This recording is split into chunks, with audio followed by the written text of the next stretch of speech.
Vie de Blaise Pascal. Mon frère naquit à Clermont le 19 juin de l'année 1623. Mon père s'appelait Étienne Pascal, président en la cour des aides, et ma mère, Antoinette Begon. Dès que mon frère fut en âge qu'on lui put parler, il donna des marques d'un esprit extraordinaire par les petites réparties qu'il faisait fort à propos, mais encore plus par les questions qu'il faisait sur la nature des choses, qui surprenait tout le monde. Ce commencement, qui donnait de belles espérances, ne se démentit jamais, car à mesure qu'il croissait, il augmentait toujours en force de raisonnement, en sorte qu'il était toujours beaucoup au-dessus de son âge. Cependant, ma mère étant morte dès l'année 1626, que mon frère n'avait que 3 ans, mon père, se voyant seul, s'appliqua plus fortement aux soins de sa famille. Et comme il n'avait point d'autre fils que celui-là, cette qualité de fils unique et les grandes marques d'esprit qu'il reconnut dans cet enfant lui donnèrent une si grande affection pour lui qu'il ne put se résoudre à commettre son éducation à un autre, et se résolut dès lors à l'instruire lui-même, comme il a fait, mon frère n'ayant jamais entré dans aucun collège et n'ayant jamais eu d'autre maître que mon père. En l'année 1631, mon père se retira à Paris, nous y mena tous et y établit sa demeure. Mon frère, qui n'avait que 8 ans, reçut un grand avantage de cette retraite, dans le dessein que mon père avait de l'élever. Car il est sans doute qu'il n'aurait pas pu prendre le même soin dans la province, où l'exercice de sa charge et les compagnies continuelles qui abordaient chez lui l'auraient beaucoup détourné. Mais il était à Paris, dans une entière liberté. Il s'y appliqua tout entier, et il eut tout le succès que purent avoir les soins d'un père aussi intelligent et aussi affectionné qu'on le puisse être. Après ces connaissances, mon père lui en donna d'autres. Il lui parlait souvent des effets extraordinaires de la nature, comme de la poudre à canon et d'autres choses qui surprennent quand on les considère. Mon frère prenait grand plaisir à cet entretien, mais il voulait savoir la raison de toutes choses. Et comme elles ne sont pas toutes connues, lorsque mon père ne les disait pas, ou qu'il disait celles qu'on allègue d'ordinaire, qui ne sont proprement que des défaites, cela ne le contentait pas. Car il a toujours eu une netteté d'esprit admirable pour discerner le faux, et on peut dire que toujours et en toutes choses, la vérité a été le seul objet de son esprit, puisque jamais rien ne l'a pu satisfaire que sa connaissance.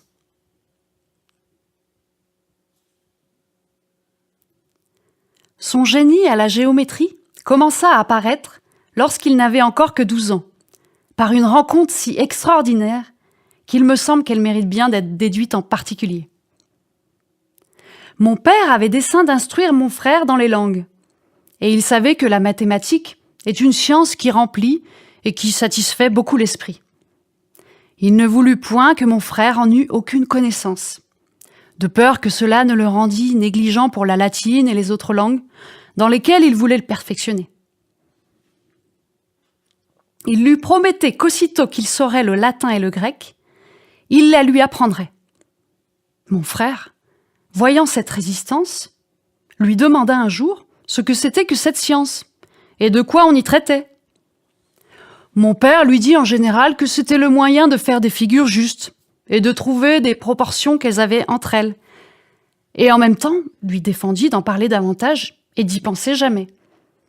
Mais cet esprit, qui ne pouvait demeurer dans ses bornes, dès qu'il eut eu cette simple ouverture, que la mathématique donnait des moyens de faire des figures infailliblement justes, il se mit lui-même à rêver sur cela à ses heures de récréation. Et étant seul dans une salle où il avait accoutumé de se divertir, il prenait du charbon et faisait des figures sur des carreaux, cherchant des moyens de faire, par exemple, un cercle parfaitement rond, un triangle dont les côtés et les angles fussent égaux, et les autres choses semblables. Il trouvait tout cela lui seul. Ensuite, il cherchait les proportions des figures entre elles. Mais comme le soin de mon père avait été si grand de lui cacher toutes ces choses, Il n'en savait même pas les noms. Il fut contraint de se faire lui-même des définitions. Il appelait un cercle, un rond, une ligne, une barre, et ainsi des autres. Après ces définitions, il se fit des axiomes, et enfin il fit des démonstrations parfaites. Et comme l'on va de l'un à l'autre dans ces choses, il poussa les recherches si avant qu'il en vint jusqu'à la 32e proposition du premier livre d'Euclide.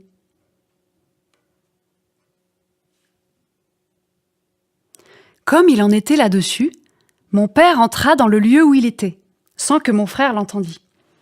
Il le trouva si fort appliqué qu'il fut longtemps sans s'apercevoir de sa venue. On ne peut dire lequel fut le plus surpris. Ou le fils de voir son père, à cause de la défense expresse qu'il lui en avait faite, ou le père de voir son fils au milieu de toutes ces choses. Mais la surprise du père fut bien plus grande. Lorsque, lui ayant demandé ce qu'il faisait, il lui dit qu'il cherchait telle chose qui était la 32e proposition du premier livre d'Euclide.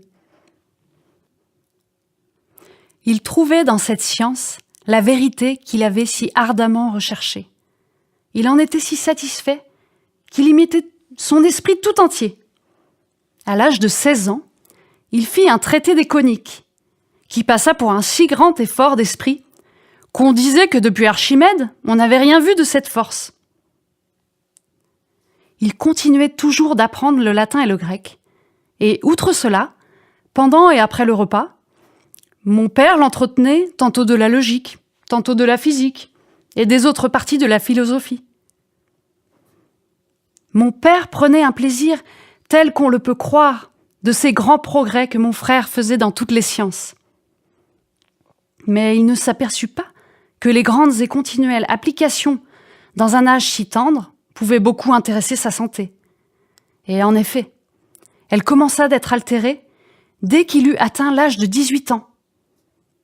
Mais comme les incommodités qu'il ressentait alors n'étaient pas encore dans une grande force, elles ne l'empêchèrent pas de continuer toujours dans ses occupations ordinaires. De sorte que ce fut en ce temps-là, et à l'âge de 18 ans, qu'il inventa cette machine d'arithmétique, par laquelle on fait non seulement toutes sortes de supputations sans plume et sans jetons, mais on les fait même sans savoir aucune règle d'arithmétique, et avec une sûreté infaillible. Il nous disait quelquefois que depuis l'âge de 18 ans, il n'avait pas passé un jour sans douleur. Ce fut dans ce temps-là, et à l'âge de 23 ans, qu'ayant vu l'expérience de Torricelli, il inventa ensuite et exécuta les autres expériences qu'on nomme ses expériences, celles du vide, qui prouvaient si clairement que tous les effets qu'on avait attribués jusque-là à l'horreur du vide sont causés par la pesanteur de l'air. Lorsqu'il n'avait pas encore 24 ans, la Providence ayant fait naître une occasion qui l'obligea à lire des écrits de piété, Dieu l'éclaira de telle sorte par cette lecture qu'il comprit parfaitement que la religion chrétienne nous oblige à ne vivre que pour Dieu et à n'avoir point d'autre objet que lui. Et cette vérité lui parut si évidente, si nécessaire et si utile, qu'il termina toutes ses recherches. De sorte que dès ce temps-là, il renonça à toutes les autres connaissances pour s'appliquer uniquement à l'unique chose que Jésus-Christ appelle nécessaire.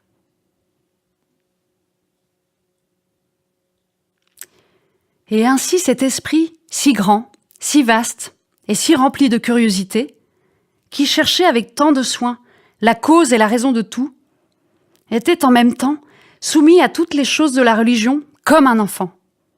Et cette simplicité a régné en lui toute sa vie. Mon frère, continuant de chercher de plus en plus le moyen de plaire à Dieu, cet amour de la perfection chrétienne s'enflamma de telle sorte, dès l'âge de 24 ans, il se répandait dans toute la maison. Mon père même, n'ayant pas de honte de se rendre aux enseignements de son fils, embrassa pour lors une manière de vie plus exacte, par la pratique continuelle des vertus jusqu'à sa mort, qui a été tout à fait chrétienne. Et ma sœur, qui avait des talents d'esprit tout extraordinaires, et qui était dès son enfance dans une réputation où peu de filles parviennent, fut tellement touchée des discours de mon frère qu'elle se résolut de renoncer à tous les avantages qu'elle avait tant aimés jusqu'alors, pour se consacrer à Dieu tout entière. Comme elle a fait depuis, c'est en fait religieuse dans une maison très sainte et très austère. Cependant, mon frère, de qui Dieu se servait pour opérer tous ses biens, était travaillé par des maladies continuelles, et qui allaient toujours en augmentant. Mais comme alors, il ne connaissait pas d'autre science que la perfection. Il trouvait une grande différence entre celle-là et celle qui avait occupé son esprit jusqu'alors.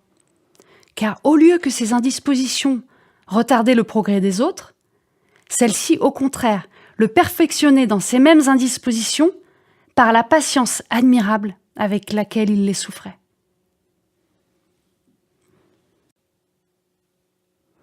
La continuation de ces remèdes, avec d'autres qu'on lui fit pratiquer, lui apportèrent quelques soulagements, mais non pas une santé parfaite. De sorte que les médecins crurent que pour se rétablir entièrement, il fallait qu'il quittât toutes sortes d'applications d'esprit, et qu'il cherchât autant qu'il pourrait les occasions de se divertir. Mon frère eut de la peine à se rendre à ce conseil, parce qu'il y voyait du danger. Mais enfin, il le suivit, croyant être obligé de faire tout ce qui lui serait possible pour remettre sa santé. Et il s'imagina que les divertissements honnêtes ne pourraient pas lui nuire. Et ainsi, il se mit dans le monde. Il avait pour lors 30 ans, et il était toujours infirme. Et c'est depuis ce temps-là qu'il a embrassé la manière de vivre où il a été jusqu'à la mort. Pour parvenir à ce dessein et rompre toutes ses habitudes, il changea de quartier et fut demeuré quelque temps à la campagne. D'où, étant de retour, il témoigna si bien qu'il voulait quitter le monde, qu'enfin le monde le quitta. Et il établit le règlement de sa vie, dans cette retraite, sur 2 maximes principales, qui furent de renoncer à tout plaisir et à toute superfluité. Et c'est dans cette pratique qu'il a passé le reste de sa vie. Pour y réussir, il commença dès lors, comme il fit toujours depuis, à se passer du service de ses domestiques autant qu'il pouvait. Il faisait son lit lui-même, il allait prendre son dîner à la cuisine et le porter à sa chambre, il le rapportait. Et enfin, il ne se servait de son monde que pour faire sa cuisine, pour aller en ville et pour les autres choses qu'il ne pouvait absolument faire. Tout son temps était employé à la prière et à la lecture de l'Écriture sainte. Et il y prenait un plaisir incroyable. Il disait que l'Écriture sainte n'était pas une science de l'esprit, mais une science du cœur, qui n'était intelligible que pour ceux qui ont le cœur droit, et que tous les autres n'y trouvent que de l'obscurité. Ce fut dans ce temps-là qu'il plut à Dieu de guérir ma fille d'une fistule lacrymale, qui avait fait un si grand progrès dans 3 ans et demi, que le pus sortait non seulement par l'œil, mais aussi par le nez et par la bouche. Et cette fistule était d'une si mauvaise qualité que les plus habiles chirurgiens de Paris la jugeaient incurable. Cependant, elle fut guérie en un moment par l'attouchement de la Sainte Épine. Et ce miracle fut si authentique qu'il a été avoué de tout le monde, ayant été attesté par de très grands médecins et par les plus habiles chirurgiens de France, et ayant été autorisé par un jugement solennel de l'Église. Mon frère fut sensiblement touché de cette grâce, qu'il regardait comme faite à lui-même, puisque c'était sur une personne qui, outre sa proximité, était encore sa fille spirituelle dans le baptême. Et ce fut cette occasion qui fit paraître cet extrême désir qu'il avait de travailler à réfuter les principaux et les plus faux raisonnements des athées. Il les avait étudiés avec grand soin et avait employé tout son esprit à chercher tous les moyens de les convaincre. C'est à quoi il s'était mis tout entier. La dernière année de son travail a été tout employée à recueillir diverses pensées sur ce sujet. Mais Dieu, qui lui avait inspiré ce dessein et toutes ses pensées, n'a pas permis qu'il les conduise à sa perfection, pour des raisons qui nous sont inconnues.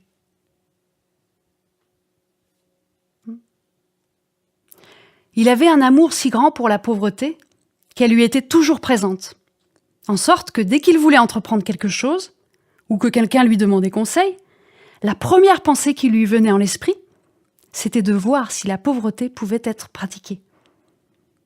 Une des choses sur lesquelles il s'examinait le plus, c'était cette fantaisie de vouloir exceller en tout, comme se servir en toutes choses des meilleurs ouvriers et autres choses semblables.